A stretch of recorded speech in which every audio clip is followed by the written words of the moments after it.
Shalom, selamat pagi jemaat yang diberkati dan dikasihi oleh Tuhan. Selamat hari Minggu dan selamat bertemu kembali di dalam ibadah online kita pada pagi hari ini.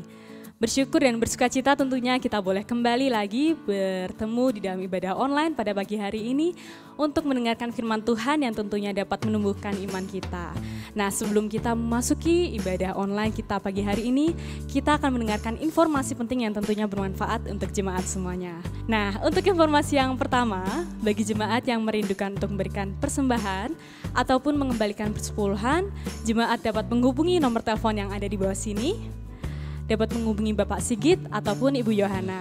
Untuk informasi yang kedua, bagi jemaat yang aktif di media sosial, jangan lupa follow Instagram kita, Father's House CC, ataupun ada akun YouTube kita. Jangan lupa subscribe. Nah, nanti di sana jemaat akan mendapatkan informasi, pengumuman penting dan tentunya ibadah yang selalu memberkati kita. Nah, untuk informasi yang ketiga, bagi jemaat semuanya, tidak pernah berhenti saya mengingatkan bagi jemaat semuanya untuk selalu menggunakan masker di mana aja dan kapan aja tentunya. Karena itu penting untuk diri kita sendiri dan tentunya untuk sekitar kita. Nah, saya ada informasi penting nih untuk jemaat semuanya. Bagaimana untuk menggunakan masker yang benar tentunya. Saya dapatkan dari Satuan Tugas Penanganan COVID-19. Di sini saya akan jelaskan yang pertama. Sebelum memasang masker, pastikan jemaat semuanya sudah mencuci tangan minimal 20 detik ataupun jemaat dapat menggunakan hand sanitizer yang minimal alkoholnya 60%. Untuk informasi yang kedua mengenai masker juga, pasang masker untuk menutupi mulut dan hidung dan pastikan tidak ada sela antara wajah dan masker. Jangan gunakan masker di bawah dagu juga karena di bawah dagu adalah bagian yang tidak tertutup oleh masker. Nah, untuk yang ketiga, hindari menyentuh masker saat digunakan. Bila tersentuh, pastikan jemaat harus mencuci tangan karena ketika memegang masker, pasti masker itu sangat kotor dan jemaat semuanya harus mencuci tangannya. Nah, untuk informasi yang keempat, ganti masker yang basah atau lembab dengan masker yang baru. Karena masker yang basah ataupun lembab itu dapat menyebabkan bakteri yang tidak baik untuk kita tentunya. Nah, untuk yang kelima, untuk membuka masker, lepaskan dari belakang atau silakan lepaskan dari tali di telinga. Jangan langsung dipegang di bagian mulut karena sangat berbahaya karena banyak mengandung bakteri-bakteri yang sangat berbahaya untuk jemaat semuanya. Nah, bagi jemaat yang aktif saat berolahraga, misalnya nih seperti jalan-jalan ataupun bersepeda nih yang lagi hits, jangan lupa untuk dihimbau dari WHO ini menghimbau untuk tidak menggunakan masker karena tidak disarankan menggunakan masker karena yang pertama ketika olahraga kita membutuhkan oksigen yang lebih banyak. Jika terhalang oleh masker bisa terjadi sesak nafas ataupun akibat kekurangan oksigen. Untuk yang kedua, ketika berolahraga tubuh berkeringat. Kalau yang kena masker, pasti maskernya akan jadi lembab dan akan menimbulkan bakteri. Nah, itu tadi informasi-informasi yang dapat saya berikan untuk jemaat semuanya. Semoga kita tetap taat pada protokol kesehatan, kita tetap jaga diri, jaga kesehatan, dan jaga lingkungan sekitar kita. Sebentar lagi kita akan mulai ibadah kita. Mari kita sama-sama mempersiapkan hati, mempersiapkan pikiran kita untuk boleh mendengarkan dan merenungkan firman Tuhan. Selamat hari Minggu, selamat beribadah, Tuhan Yesus memberkati. Shalom jemaat Tuhan yang dikasihi oleh Tuhan dimanapun Anda berada.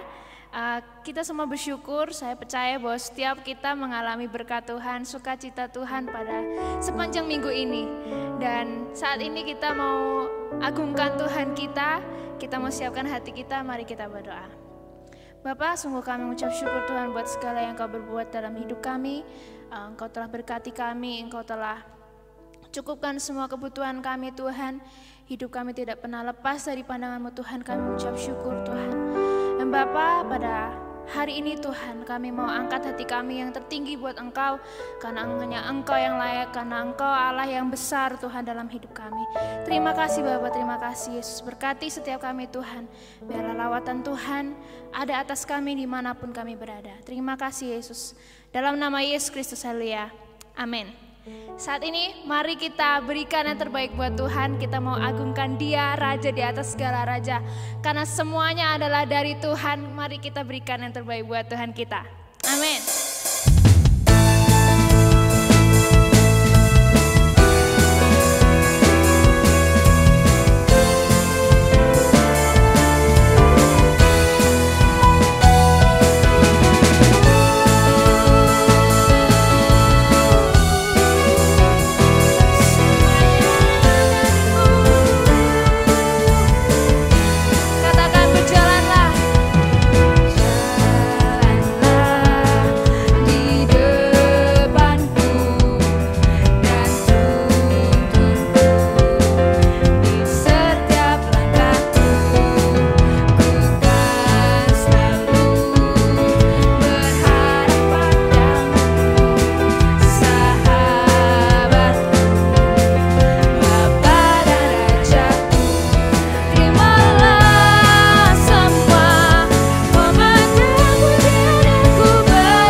Semuanya adalah dari Tuhan, semuanya milik Tuhan, untuk Tuhan dan oleh Tuhan. Dan karena Tuhan itu Allah yang besar, kita sadar bahwa Tuhan kita Allah yang besar, Dia sanggup melakukan segala perkara dalam hidup kita. Tidak ada yang mustahil buat Tuhan. Dan mari kita mau serahkan hati kita. Kita mau katakan, Tuhan, ini iman kami. Kami bersepakat Tuhan untuk percaya, untuk menaruh pengharapan kami hanya di dalam Engkau Tuhan. Dan biarlah terjadi atas kami sesuai dengan kehendak-Mu. Karena Engkau Tuhan yang besar, Engkau Allah yang besar. Terima kasih Bapa.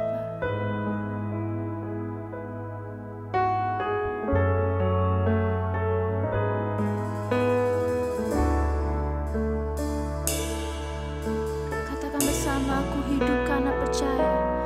Ku hidup karena percaya. Kau yang berjanji setia, pengharapanku selalu ada di dalam-Mu.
Kami terima Tuhan kemenangan yang Tuhan Kau telah janjikan dalam hidup kami. Kami terima Tuhan kuasa-Mu. Kami terima kasih-Mu Tuhan. Terima kasih.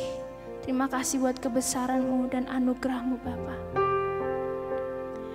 Dan ini kami Tuhan, ini hati kami yang siap ditaburi oleh firman-Mu. Ini tanah hati kami yang terbaik buat Engkau Tuhan. Biarlah Tuhan, firman yang tertanam dalam hati kami mau terus lakukan Tuhan. Kami mau jadi pelaku firman-Mu Tuhan. Tidak hanya jadi pendengar saja Tuhan. Dan Tuhan, biarlah Tuhan Kau berkati hamba-Mu yang akan sampaikan firman-Mu ya Bapa. Kiranya Tuhan Engkau memberkati kehidupan hamba-Mu ini lebih dan lebih lagi ya Bapa. Dan setiap kami yang mendengarkan firman-Mu Tuhan, Engkau yang akan terus nyatakan kuasa-Mu dalam hidup kami. Terima kasih Allahku. Di dalam nama Tuhan Yesus Kristus, kami siap dengarkan firman-Mu Tuhan. Haleluya. Amin.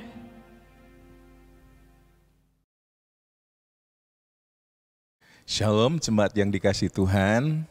Di masa pandemi yang masih berlangsung dan segera akan berlalu seperti keyakinan banyak orang, pagi hari ini saya ingin berbicara mengenai satu hal yang penting, yaitu tentang doa. Saya akan mulai dari 1 Petrus pasal yang keempat, ayat yang ke-7. 1 Petrus pasal yang keempat, yang ke-7 berkata, kesudahan segala sesuatu sudah dekat. Karena itu, kuasailah dirimu dan jadilah tenang, supaya kamu dapat berdoa. Di saat-saat yang seperti ini dikatakan kesudahan segala sesuatu sudah dekat, doa menjadi satu hal yang penting, yang harus mendapat perhatian lebih lagi di dalam kehidupan kita. Bahkan saya mau berkata begini, orang yang berdoa akan melihat Allah bekerja. Jadi kita harus lebih lagi sungguh-sungguh di dalam doa. Supaya apa? Supaya kita melihat Allah bekerja. Apalagi di masa-masa sulit yang sekarang ini kita hadapi secara global di seluruh dunia. Firman Tuhan berkata dalam Wahyu pasal yang ketiga, ayat yang ke-10 dikatakan begini, karena engkau menuruti firman-Ku untuk tekun menantikan Aku, maka Aku pun akan melindungi engkau dari hari pencobaan yang akan datang atas seluruh dunia untuk mencobai mereka yang diam di bumi. Apa yang kita alami hari-hari ini adalah kegenapan daripada firman ini. Belum pernah ada yang namanya satu pandemi yang hampir seluruh negara mengalaminya. Baru kali ini terjadi. Tetapi firman Tuhan berkata, ini luar biasanya. Sekali lagi saya katakan, kalau kita membangun hidup doa kita, maka kita akan melihat Allah bekerja. Sekali lagi saya katakan, karena engkau menuruti firman-Ku, firman yang bagaimana? Untuk tekun menantikan Aku. Inilah yang saya maksudkan, kita belajar tekun menanti-nantikan Tuhan, atau membangun hidup doa kita. Sehingga apa? Sehingga kita melihat kalau kita membangun hidup doa kita, maka Aku pun akan melindungi engkau. Tuhan akan bekerja di dalam kehidupan kita, melindungi kita dari segala sesuatu yang mungkin tidak baik bisa terjadi. Tetapi ada Tuhan yang bekerja di tengah-tengah masa pencobaan yang melanda seluruh dunia ini. Jadi saya ulang sekali lagi, ketika kita membangun hidup doa, maka kita akan melihat Allah itu bekerja di dalam hidup kita. Nah, contoh yang pertama kita lihat Paulus. Paulus adalah seorang yang berdoa. Itulah sebabnya Paulus mengalami Tuhan bekerja dalam hidup dan pelayanannya dengan luar biasa. Mari kita lihat di dalam Efesus pasal yang ketiga. Di dalam Efesus pasal yang ketiga, menjadi doa Paulus ayat yang ke-14 dikatakan begini, itulah sebabnya aku sujud kepada Bapa, yang daripadanya semua turunan yang di dalam surga dan di atas bumi menerima namanya. Aku sujud kepada Bapa. Paulus membangun hidup doa. Ayat 16, aku berdoa supaya ia menurut kekayaan kemuliaannya menguatkan dan meneguhkan kamu oleh rohnya di dalam batinmu. Sehingga oleh imanmu Kristus diam di dalam hatimu dan kamu berakar serta berdasar di dalam kasih. Lalu diulang lagi, aku berdoa. Ayat 19, aku berdoa. Nanti saudara baca keseluruhan ayat ini. Jadi Paulus pribadi yang berdoa. Dan ketika Paulus menjadi pribadi yang berdoa, Paulus melihat Tuhan bekerja dalam hidup dan pelayanannya. Sehingga di dalam ayat 20 dikatakan begini, ini luar biasa ayat ini. Dia berkata begini, bagi dialah yang dapat melakukan jauh lebih banyak daripada yang kita doakan atau pikirkan. Seperti yang ternyata terbukti Tuhan membuktikan dari kuasa yang bekerja di dalam kita. Ketika Paulus berdoa, aku berdoa, aku berdoa, aku berdoa. Nanti saudara bisa baca sendiri itu. Akibatnya dia berkata, ketika kita menghidup doa, maka bagi dialah yang dapat melakukan jauh lebih banyak dari yang kita doakan.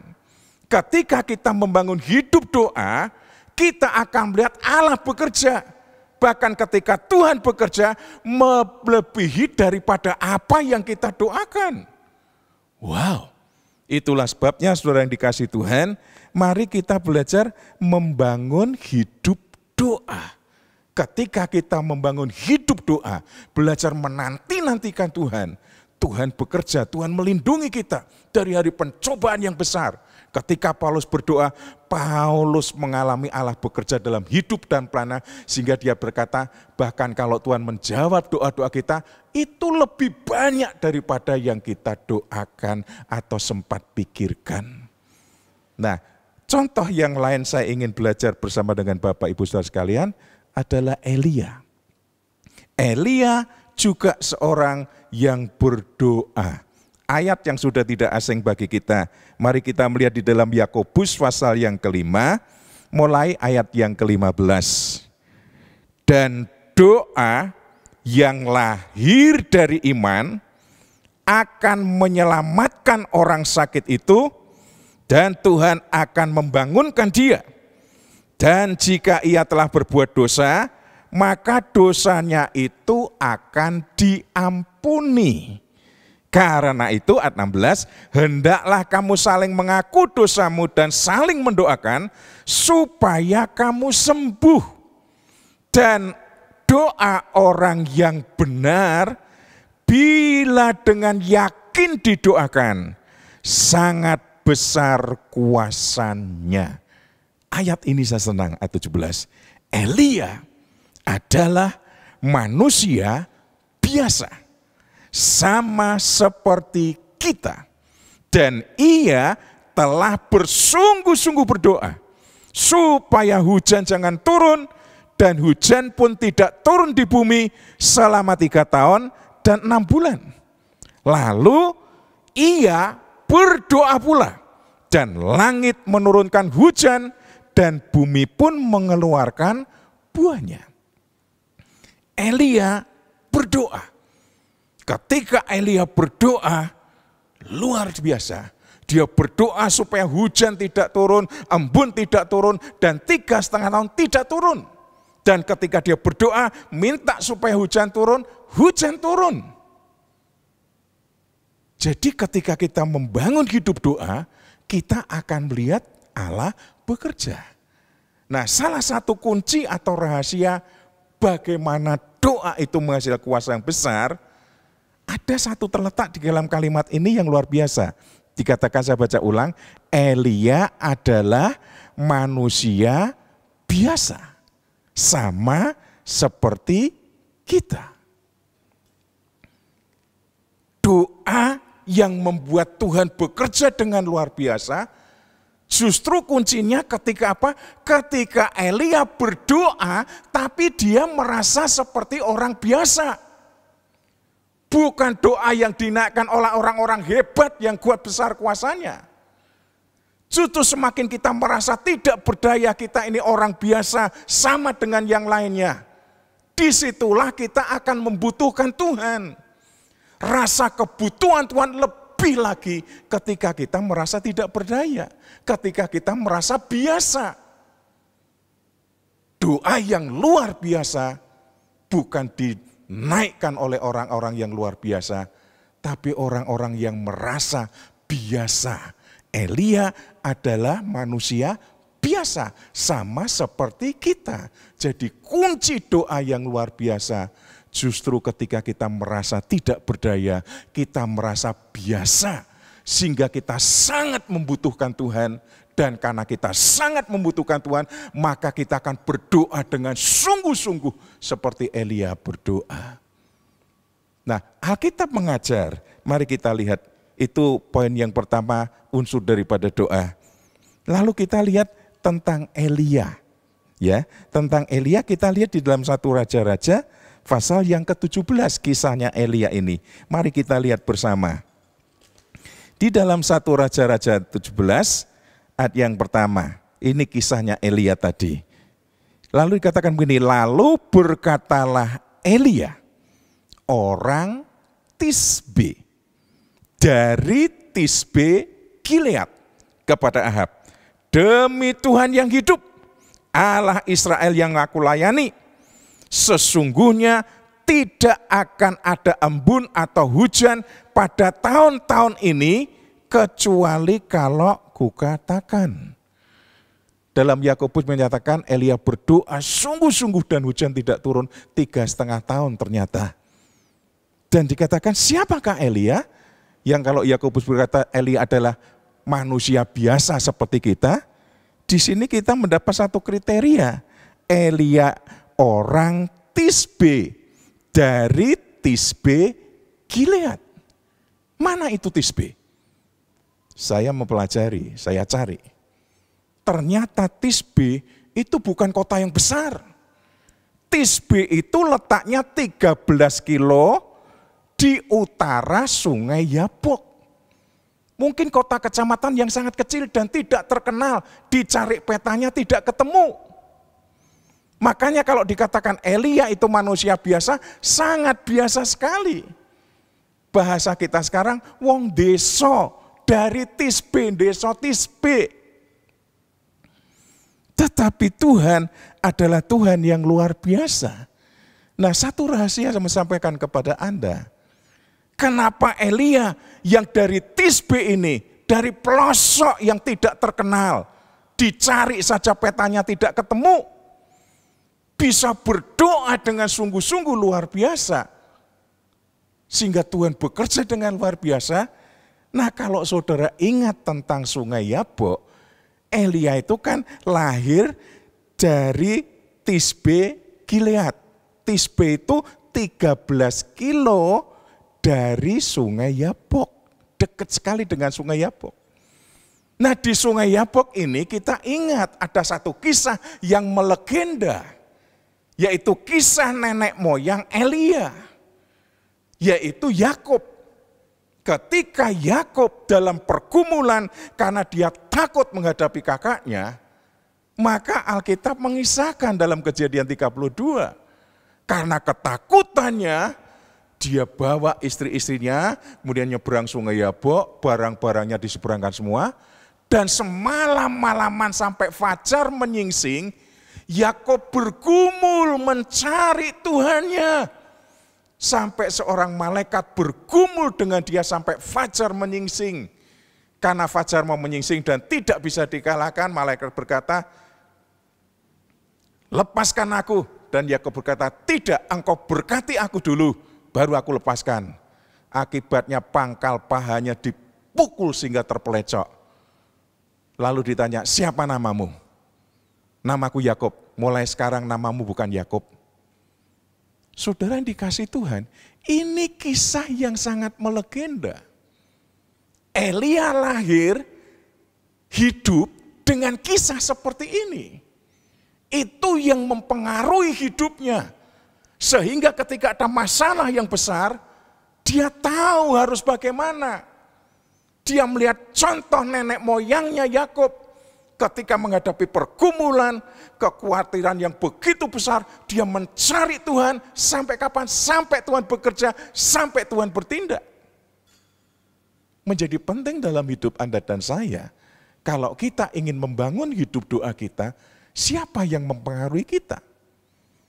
Kalau kita hanya dipengaruhi oleh suara-suara, oleh keadaan, oleh orang-orang yang berita-berita yang menakutkan, membuat kita khawatir, kita tidak akan bisa berdoa. Mari kita belajar membangun hidup doa, terinspirasi, dipengaruhi oleh orang-orang yang memang luar biasa. Makanya Alkitab mengajar seperti ini. Sebelum nanti kita kembali ke 1 Raja-Raja 17, Ibrani pasal 13 ayat yang ke-7 berkata begini. Ibrani pasal 13 ayat yang ke-7, ingatlah akan pemimpin-pemimpin kamu yang telah menyampaikan firman Allah kepadamu. Perhatikanlah akhir hidup mereka dan contohlah iman mereka. Siapa yang mempengaruhi hidup Anda dan saya? Harusnya hidup kita dipengaruhi oleh orang-orang yang menyampaikan firman Allah, oleh hamba-hamba Tuhan yang bagaimana? Yang harus kita perhatikan bukan penampilannya, bukan pengajarannya, sehebat apapun pengajarannya, bukan itu yang harus kita menjadi perhatikan. Alkitab berkata, perhatikanlah akhir hidup mereka. Yang kita perhatikan hidup mereka itu. Dan contohlah iman mereka.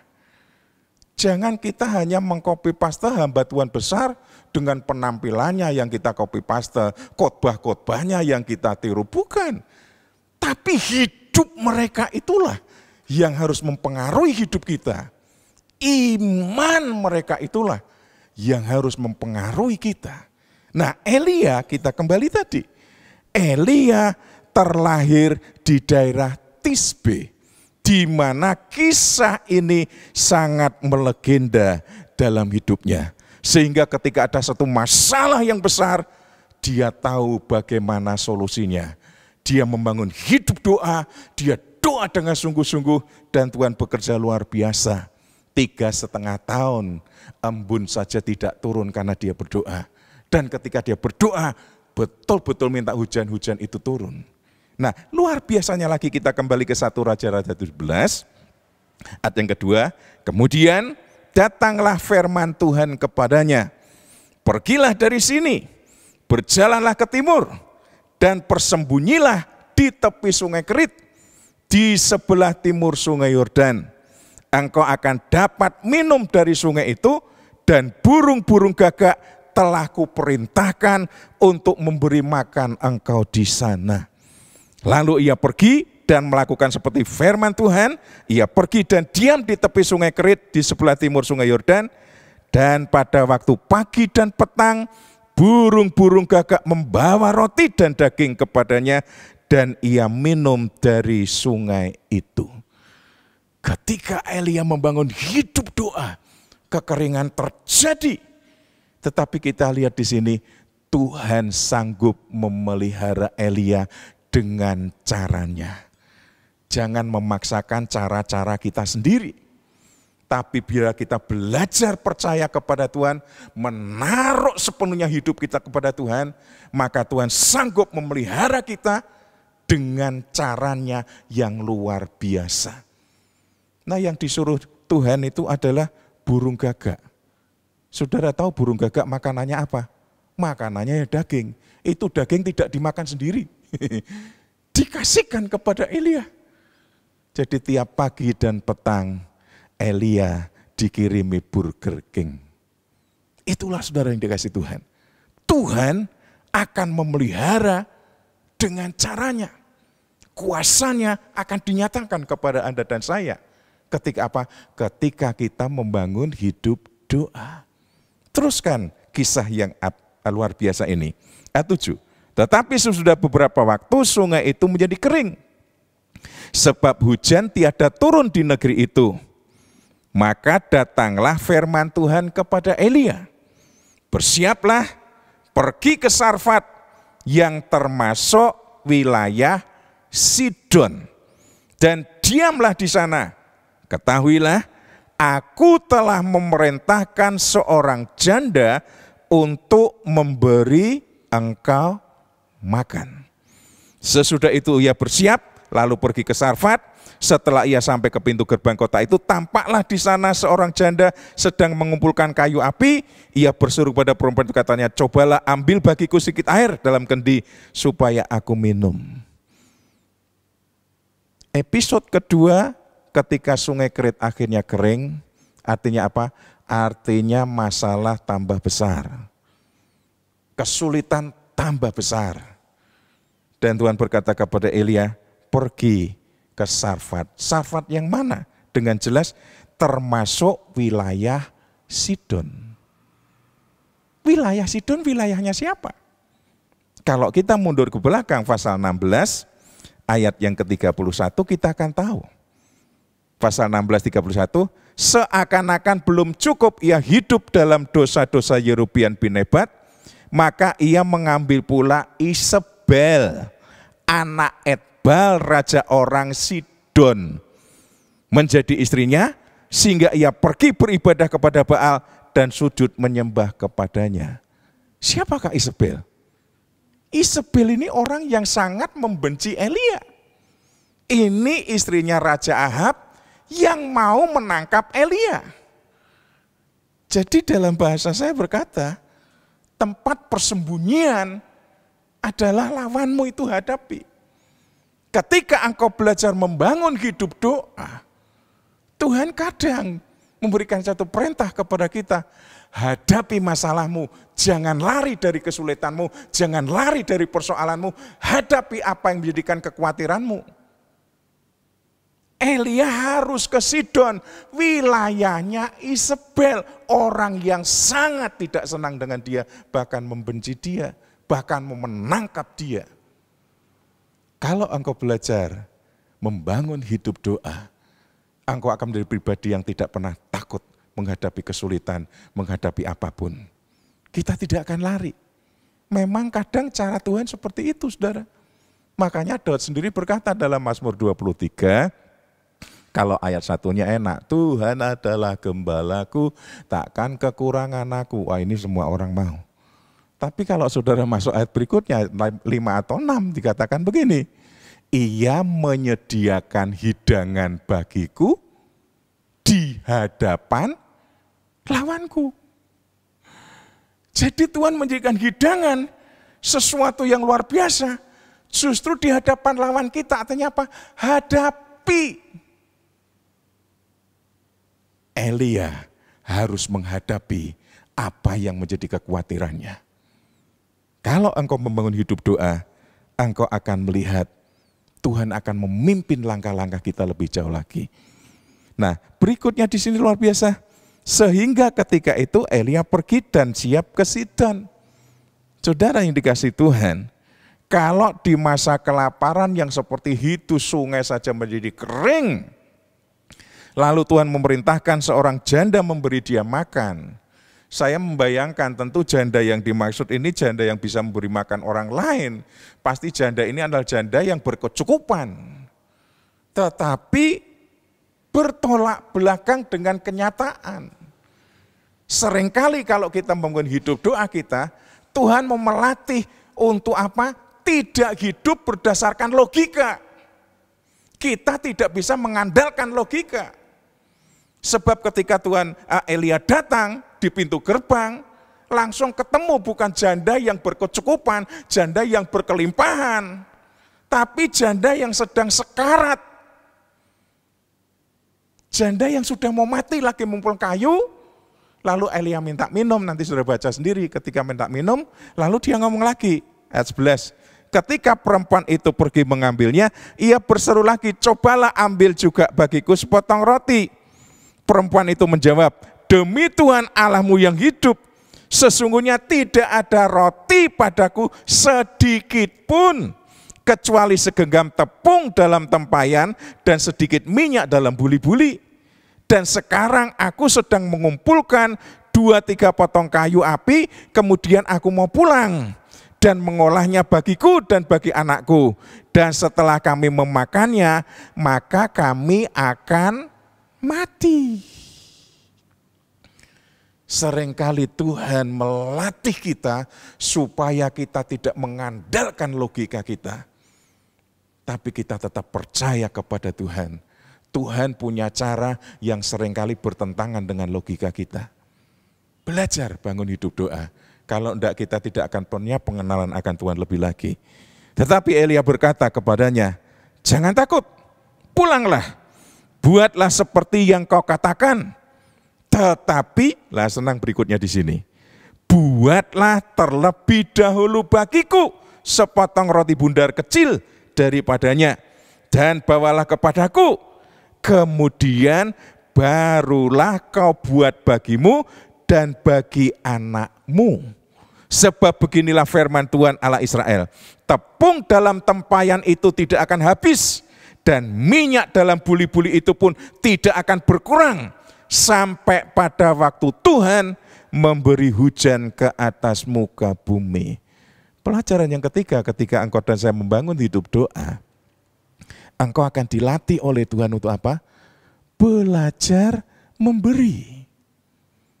Belajar mendahulukan orang lain. Belajar mendahulukan Tuhan. Engkau buat roti itu, tapi buatkan dulu kepadaku. Buat aku dulu. Seringkali saudara yang dikasih Tuhan, hal ini menjadi kesulitan kita. Tetapi kalau kita membangun hidup doa kita, sekaligus katakan, kita akan melihat Allah bekerja. Dan benar-benar ketika perempuan ini mendahulukan roti itu diberikan kepada Elia, benar-benar dia dipelihara Tuhan dengan ajaib. Dengan ajaib. Dengan ajaib. Kenapa? Karena kita berjalan dengan hikmat Tuhan. Kita tidak berjalan dengan logika kita berjalan dengan hikmat Tuhan. Memberi di masa sulit bukan hal yang mudah. Tapi kalau kita berani, kita akan melihat Tuhan bekerja. Ada satu nasihat yang luar biasa di dalam Pengkhotbah. Pengkhotbah pasal yang ke-11, ayat yang pertama dan ayat yang kedua tentang pedoman hikmat. Kita akan berjalan dengan hikmat Allah kalau kita membangun hidup doa, tidak dikuasai logika kita. Berkata seperti ini firman Tuhan, pedoman-pedoman hikmat, lemparkanlah rotimu ke air, maka engkau akan mendapatnya kembali lama setelah itu. Ayat 2, berikanlah bahagian kepada 7, bahkan kepada 8 orang, karena engkau tidak tahu malapetaka apa yang akan terjadi di atas muka bumi. Saudara, di tengah menghadapi situasi yang tidak menentu, kita tidak tahu apa yang akan terjadi. Selain kita hanya melihat hal-hal yang tidak baik saja yang terjadi, malapetaka dan semuanya yang terjadi. Lalu bagaimana kita berjalan dengan Allah? Hikmat Allah mengajarkan, lemparkan rotimu ke air. Roti itu berbicara hal yang kecil yang kita punya. Mari belajar melepaskan apa yang kita punya, apa yang menjadi hak milik kita. Kita tidak tahu apa yang terjadi, belajar lepaskan. Kalau kita tidak belajar dari yang kecil, nonsen kita belajar melepaskan hak yang lebih besar. Kalau kita bisa melepaskan roti hal yang kecil, maka ayat yang kedua kita akan dilatih, berikanlah sekarang bagian yang menjadi hakmu kepada 7, bahkan kepada 8 orang. Alasannya apa? Alasannya kita tidak tahu apa yang akan terjadi. Lah ini kita berjalan dengan hikmat Allah. Nanti kita akan melihat Tuhan bekerja. Saya senang saudaraku, ketika pandemi mulai berjalan, anak saya kerja di Jakarta, karena kantornya tutup dia harus pulang. Jadi dia pulang ke Semarang. Sebelum dia pulang, karyawannya kan ada yang honorer. Dia hanya berpikir, saya lebih enak dari mereka, mereka kan lebih terkena imbasnya. Jadi dengan inisiatif sendiri, dia ambil uangnya, dia bagikan kepada mereka. Ketika anak saya cerita, wow, ini loh yang namanya berjalan dengan hikmat Tuhan. Kita tidak dikuasai rasa takut dan khawatir lagi. Kita tidak tahu apa yang terjadi, tapi kita belajar melepas yang menjadi hak milik kita. Jangan kita dikuasai oleh, perhatikan di sini, roh kemilikan. Roh kemilikan itu jahat. Engkau tidak akan bisa berjalan dengan hikmat Allah kalau engkau dikuasai oleh roh kemilikan. Tetapi ketika kita belajar melepaskan, kita belajar memberi di tengah keadaan yang masih sulit, saya percaya kita akan melihat Allah bekerja. Nah, saudara yang dikasihi Tuhan, sebagai penutup mungkin lebih panjang sedikit. Tadi di dalam Yakobus pasal yang kelima, ada dua unsur tambahan yang dimasukkan oleh Rasul Yakobus mengenai membangun hidup doa. Di dalam Yakobus pasal yang kelima tadi. Yaitu unsurnya adalah iman. Ayat 15 saya akan mengakhiri di sini. Dan doa yang lahir dari iman akan menyelamatkan orang sakit itu. Lalu ayat 16-nya, karena itu hendaklah kamu saling mengaku dosamu dan saling mendoakan supaya kamu sembuh. Doa orang yang benar, bila dengan yakin didoakan, sangat besar kuasanya. Yakob menambahkan 2 poin di dalam kita membangun hidup iman, hidup doa. Yang pertama, iman. Kita harus percaya kepada Tuhan. Dia sanggup, bahkan seperti Paulus katakan, dia sanggup menjawab lebih banyak daripada yang kita doakan. Dan yang kedua adalah hidup benar. Kalau kita tidak hidup benar, kita tidak akan melihat Tuhan bekerja. Nabi Yesaya berkata, tangan Tuhan tidak kurang panjang, pendengarannya tidak kurang tajam. Tapi yang menjadi pemisah antara kita dengan Tuhan, yang membuat dia menyembunyikan wajahnya, karena dosa dan pelanggaran kita. Jadi ketika kita hidup tidak benar, tangan Tuhan akan kurang panjang. Ketika kita hidup tidak benar, telinga Tuhan tidak jadi kurang tajam mendengar doa-doa kita. Itulah sebabnya yang dikasih Tuhan, mari kita belajar di akhir-akhir keadaan seperti ini, kita harus belajar membangun hidup doa. Sebagai penutup, saya akan ambil di dalam Ibrani pasal yang ke-11 tentang iman. Saya tutup dengan ini. Iman itu apa, saudara? Ibrani 11 ayat yang pertama dikatakan begini. Iman adalah dasar dari segala sesuatu yang kita harapkan, dan bukti dari segala sesuatu yang tidak kita lihat. Tuhan memberikan satu pengalaman yang sederhana. Pengertian dari firman ini begitu terbuka bagi saya. Iman itu apa? Iman itu adalah kita ini menaruh harap kepada Tuhan. Dikatakan begitu. Iman adalah dasar dari segala sesuatu yang kita harapkan, dan bukti dari segala sesuatu yang tidak kita lihat. Pertanyaannya adalah, yang tidak kita lihat itu apa? Kita menaruh harap kepada Tuhan, bukti sesuatu yang tidak kita lihat. Yang tidak kita lihat apa? Saudara bisa melihat Tuhan? Tuhan kelihatan? Tuhan tidak kelihatan, Tuhan tidak terlihat. Jadi iman itu sederhana menurut saya. Iman itu adalah kita menaruh harap kepada Tuhan, sekalipun kita tidak bisa melihat Tuhan, yang kita lihat justru masalah dan kesulitan dan persoalan yang begitu tambah berat, tapi kita tetap menaruh harap kepada Tuhan, dan nanti Tuhan akan membuktikan bahwa sekalipun Dia tidak terlihat, sekalipun kita tidak bisa melihat Tuhan, tapi kita tetap menaruh harap kepada Tuhan, maka Tuhan akan membuktikan bahwa Dia dapat dipercaya. Itulah iman. Jadi ketika kita berdoa, maka kita belajar harus membangun iman kita juga. Ketika keadaan situasi makin membuat kita tidak bisa melihat Tuhan, jangan kita berhenti menaruh harap kepada Tuhan. Sampai kapan? Sampai Tuhan membuktikan bahwa Dia dapat dipercaya.